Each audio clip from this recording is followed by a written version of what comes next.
Nãy em đi thăm nó lấy đấy. Sang rồi đấy, emung chính nó sát thì cái anh định sang hạp vào kìa. Anh định sang hạp vào hầu được kia. Sang nó ba cái hàn là hạp vào kia. Ngasidi mẹ làm family char ô năm ô yam hai bữa đó tàu được kia. Mẹ Ngasidi giang gì sắm chân bị cái tàu đó này. Sumai na nga mà thùng anh đi qua, aduga khami gì cái ngay ngã gì cái càng hồ mà ngon đi nga mà đúng nhau, aduga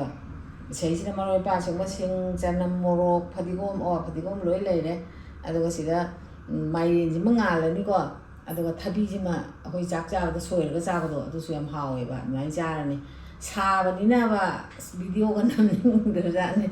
ado humang yam choi si siam sai meam chai jang ka bai tok bi ge ado meam ai si loi na han su mai tok thue ado loi sem tok tan sa tok tan loi thue ado mẹ thùng bơ hồng nó bắt đầu giờ cái mẹ mình yengminnare xe cái mấy thang cắt lên nga thùng nó bơ đi ăn dưới thang cắt lên thau hay là cái thau gì nó sẽ đâu nó khai đuổi thau gì cái sôm bị đuổi thau gì mùi lên để giờ sẽ hàng thang ra cái đồ mà rồi kita hàng thang thế cái có nó tự đi mình thì cái tất cả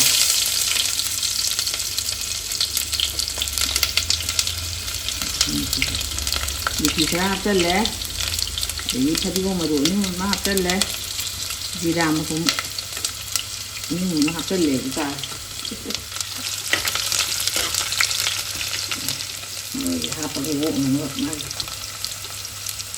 xin ra hấp chân lại nhé xin cái đó xong hấp chân lại cái hấp chân lại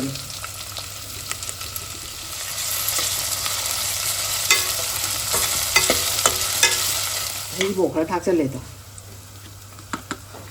누가 지라가 가지고 뭐가 시퍼 탁절래 힘 넣지 쓸로이 하게 불러 힘 그럼 탁절래 지금 마루는 빠지 물래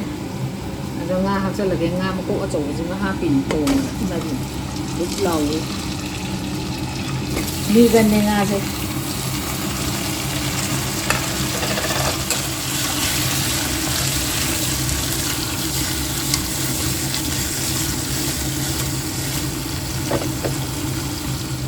thùng nó dài xanh gì thùng dài xanh gì có cái mà khăn vào cũng tốt gì thế này ngã cầu khăn vào không là cái mây lên hay là cái tăng ồ mà cái ngạc tăng thăng gì mà anh tháo đang bóng bóng là vừa tháo cái chữ là đấy tháo sẽ một lề cho nó hình tăng tăng hay là học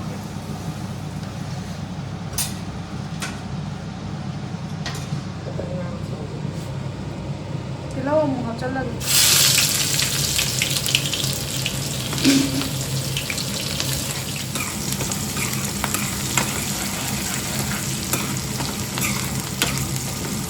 lâu cái trái mua lẻ cho nằm sẽ mua hao khỏi cái mà một chân rồi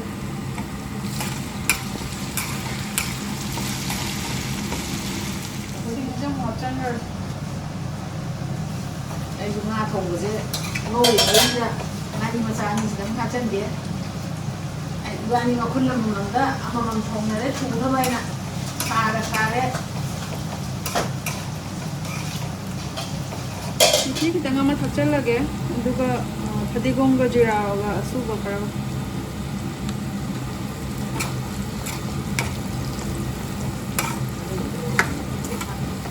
nga sẽ anh ở căng cái uốn kia xem này mà khăn vào này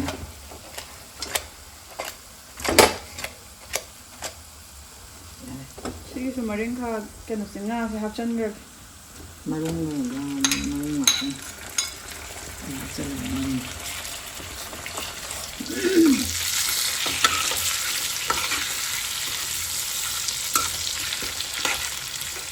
모로가 마시고 다 잘라게 아이기 모로 수버세 마군냠 레이자니 우모가 야나 수전이야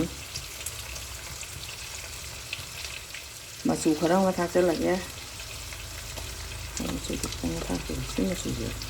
아코이 마수 많이 그래 ꯃꯆꯨꯒ ꯃꯣꯔꯣꯛꯀ ꯊꯥꯛꯆꯟꯕꯒꯤꯅꯤꯁꯦ ꯃꯈꯅꯥ ꯑꯃꯨꯛ ꯑꯣꯟꯊꯣꯛꯀꯦ ꯁꯨꯃꯥꯏꯅ ꯇꯧꯔꯒ ꯑꯃꯨꯛꯇꯪ ꯃꯈꯨꯝ ꯀꯨꯞꯁꯜꯂ ꯊꯝꯈꯤꯒꯦ ꯉꯥꯔꯤꯗꯣ ꯍꯥꯞꯆꯟꯕ꯭ꯔꯣ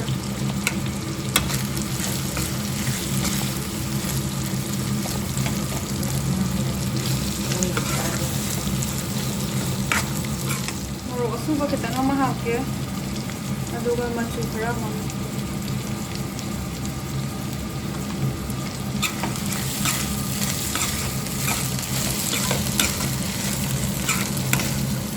ꯐꯗꯤꯒꯣꯝꯁꯦ ꯈꯔ ꯑꯃꯒ ꯃꯣꯔꯣꯛ ꯑꯇꯦꯛꯄꯁꯦ ꯁꯤ ꯈꯔ ꯑꯃꯒ ꯊꯥꯛꯆꯟꯕꯤꯔꯒꯦ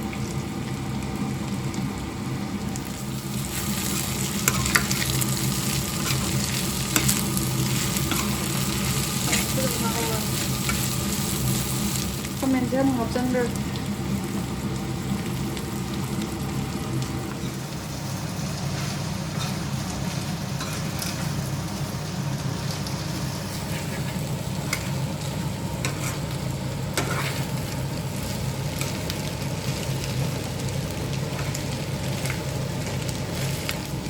ꯏꯃꯣꯡꯒꯤꯁꯦ ꯑꯗꯨꯝ ꯌꯥꯗꯧꯕ ꯃꯥꯜꯂꯦ ꯃꯍꯤ ꯍꯥꯞꯄ ꯑꯗꯣ ꯑꯃꯨꯛꯇꯪꯒ ꯅꯝꯍꯟꯈꯤꯒꯦ ꯃꯆꯨꯒꯁꯦ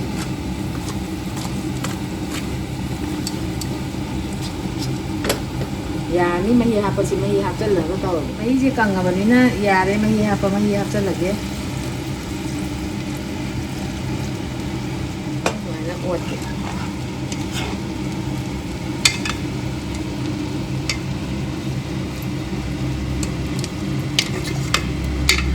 ꯍꯥꯞꯆꯜꯂꯕꯅꯤꯅ ꯃꯈꯨꯝꯁꯦ ꯈꯨꯝꯖꯤꯜꯂꯒ ꯁꯧꯍꯜꯂꯒꯦ ꯊꯨꯝ ꯍꯥꯞꯄ ꯌꯥꯔꯅꯤ ꯈꯔ ꯑꯃ ꯍꯥꯞꯆꯟꯕꯤꯔꯒꯦ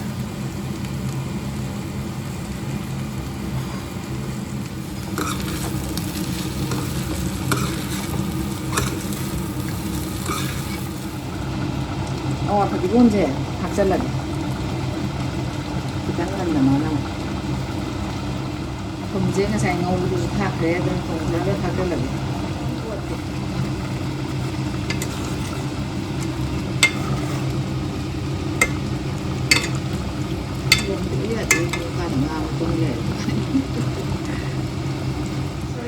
ꯊꯕꯤꯁꯦ ꯑꯃꯨꯛ ꯐꯨꯠꯇꯣꯛꯑꯒ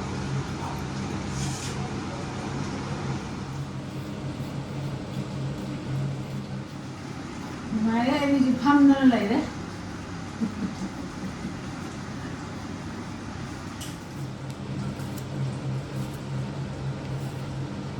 ꯏꯟꯁꯥꯡꯁꯦ ꯂꯣꯏꯁꯤꯜꯂꯒꯦ ꯌꯥꯔꯦ ꯃꯍꯤ ꯀꯪꯁꯜꯂꯦ ꯑꯗꯨꯝ ꯐꯗꯤꯒꯣꯝ ꯊꯥꯛꯆꯜꯂꯒꯦ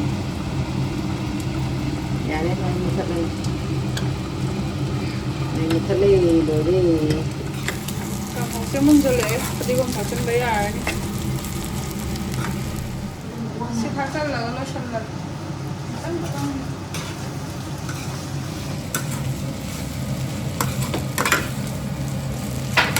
ꯆꯥꯛ ꯂꯣꯏꯔꯦ ꯏꯃꯧ ꯅꯨꯄꯤꯅ ꯆꯥꯛ ꯊꯤꯈ꯭ꯔꯦ ꯑꯩꯅ ꯏꯟꯁꯥꯡ ꯍꯥꯞꯄꯒꯦ ꯑꯩꯅ ꯏꯟꯁꯥꯡ ꯍꯥꯞꯄ ꯍꯧꯔꯒꯦ ꯏꯆꯥ ꯅꯨꯄꯥꯒꯤ ꯍꯥꯟꯅ ꯍꯥꯞꯄꯒꯦ ꯉꯁꯤꯗꯤ ꯃꯌꯥꯝꯅ ꯐꯦꯃꯤꯂꯤ ꯆꯥꯔꯛꯑꯣ ꯅꯝꯃꯛꯑꯣ ꯌꯥꯝ ꯍꯥꯏꯕꯗꯣ ꯇꯧꯔꯒꯦ ꯍꯦꯛꯇ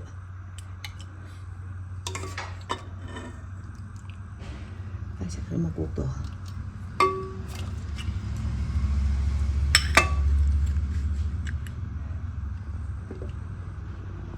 ꯌꯥꯔꯦꯀꯣ ꯁꯤꯗꯩꯁꯤꯗꯅ ꯏꯃꯧ ꯅꯨꯄꯤ ꯑꯩꯈꯣꯏꯅꯤꯒꯤ ꯍꯥꯞꯄꯒꯦ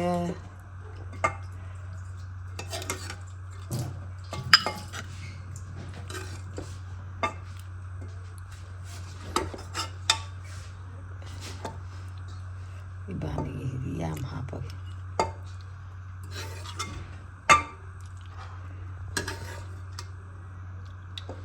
ꯁꯂꯠꯁꯤꯗꯤ ꯊꯕꯤ ꯉꯥꯛꯇ ꯑꯣꯏꯅ ꯇꯧꯔꯦ ꯑꯇꯣꯞꯄ ꯍꯥꯞꯇ꯭ꯔꯦ ꯃꯌꯥꯝ ꯍꯧꯖꯤꯛ ꯑꯩꯈꯣꯏ ꯆꯥꯛ ꯆꯥꯕ ꯍꯧꯗꯣꯔꯦ ꯃꯌꯥꯝꯅ ꯑꯩꯈꯣꯏ ꯏꯃꯨꯡꯒꯤ ꯃꯤ ꯐꯦꯃꯤꯂꯤ ꯑꯗꯒꯤ ꯏꯆꯥꯅꯨꯄꯥ ꯌꯥꯎꯍꯜꯂꯛꯑꯣ ꯍꯥꯏꯕꯗꯣ ꯉꯁꯤꯗꯤ ꯏꯆꯥꯅꯨꯄꯥꯁꯨ ꯌꯥꯎꯅ ꯄꯨꯂꯞ ꯆꯥꯃꯤꯟꯅꯗꯣꯔꯦ ꯃꯌꯥꯝ ꯌꯥꯎꯍꯜꯂꯛꯑꯣꯅꯦ ꯃꯌꯥꯝ ꯑꯗꯨꯅ ꯍꯧꯖꯤꯛ ꯆꯥꯕ ꯍꯧꯔꯒꯦ ꯃꯍꯥꯎ ꯌꯦꯡꯉꯛꯑꯒꯦ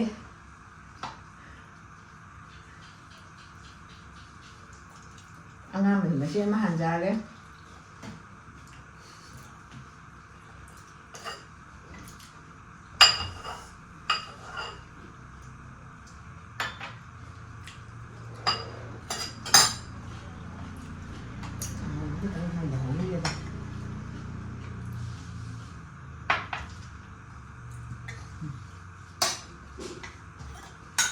Nga thủng tiếng tiền thì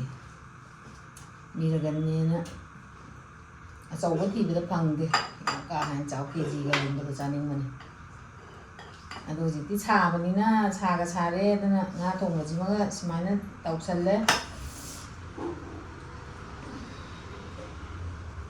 hào cái riêng à kia sao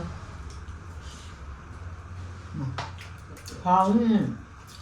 nhầm hào đấy mà anh nhớ hào tôi nhưng mà nhầm hào mình nhiều trà cái trà thì tần được càng không chung nhiều đấy Nga mình ngủ có cái tính tàu gì càng không nó mua cái tấn khác thì vậy thôi giá là nó mua năm này mày hàng càng gì em hào ấy mình cái ngon càng ngon em hào ấy để cái đi anh nó thùng ngát thùng gì em hào ấy đó xin năng là xài nha em mong được cái mà bám được cái xài đen thùng mà bị để bọc xin chúng hào như thế xin xài đen thùng rồi đấy Freestyle 좀 담가지. freeze đã chân thằng mấy mà tụm đài cái ăn thằng này thì xài đen nhám bám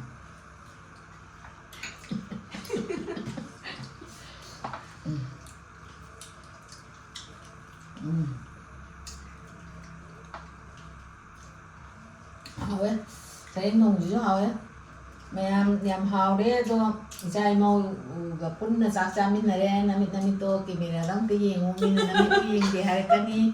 adana complain daw kani adana camera daw sumana ini yeng maya miyam hao re ngasi di matang sa dai video zelo shalage hayang mathagi video da mu unar se